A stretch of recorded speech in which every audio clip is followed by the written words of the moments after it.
2.4. Explain this statement clearly. To call a dimensional quantity large or small is meaningless without specifying a standard for comparison.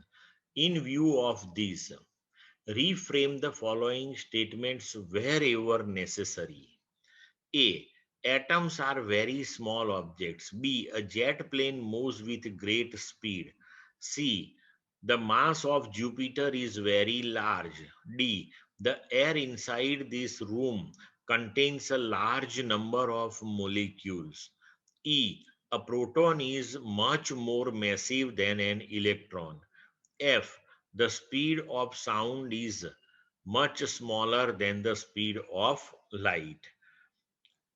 The given statements, whether correct or not, that we have to check. But here, measurement, that is after all a comparison process. So without comparison, you can't get any idea related to the given measurement. So here, wherever the comparison is given to you and you can get perfect idea about the measurement with the comparison, then you can say yes, that particular statement is correct one.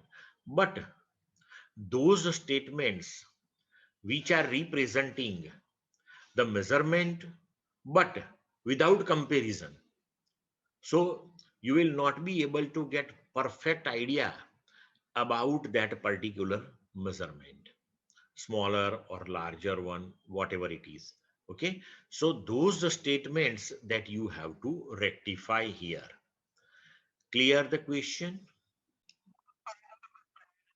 Now, atoms are very small objects. So here we can rectify this one as the size of an atom is much smaller than even the sharp tip of a needle. So in our day-to-day life, we observe the needle and we know the size of that tip of the needle. And compared to that, atom is very, very, very, very small. So now we can take the judgment, yes, how smaller is that one.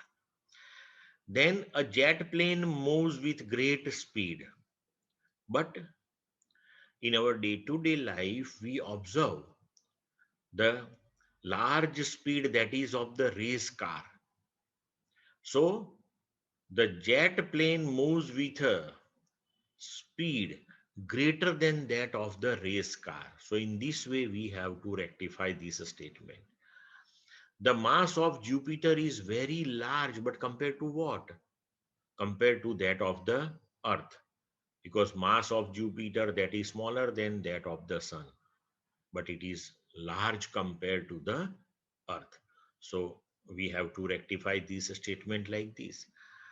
Then the air inside this room contains a large number of molecules compared to number of molecules in 1 mole of air. In 1 mole, we know 6.02 into 10 raised to 23 molecules are. Actually, this one is tremendous large number. But in entire room, the number of molecules are too much large compared to this value also. So you can get perfect idea about that measurement. Okay. Then a proton is much more massive than an electron. Yes, comparison is perfect given to you. Statement is correct one and you will get perfect idea about the measurement here. The speed of sound is much smaller than that of the light. Yes, again the correct statement. Clear to all of you?